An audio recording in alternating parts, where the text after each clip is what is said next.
Hey Javanuts, it's coffee time. Have you ever heard of a go bag or a bug out bag? Well, today I want to show you a Javanut version of a bug out bag.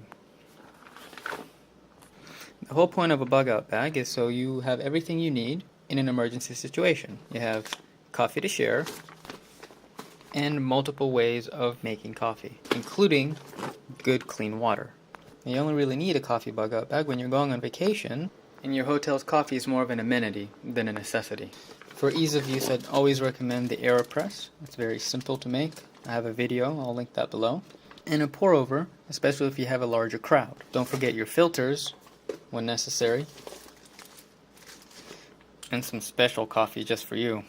Now, a heat source is not usually necessary to bring with you. Sometimes it is, especially when the hotel you're staying at provides a stove,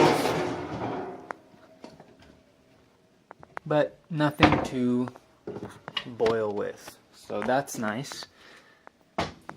Luckily, we do have a microwave, and if you remember from the zombie apocalypse video, if you've got a cup, you've got water, and any heat source, you can make coffee. If you like this video, please give it a thumbs up and share it with your friends who are sure to benefit. Make sure to subscribe and leave a comment below with your go bag ideas, tips, and tricks. We'll see you next time.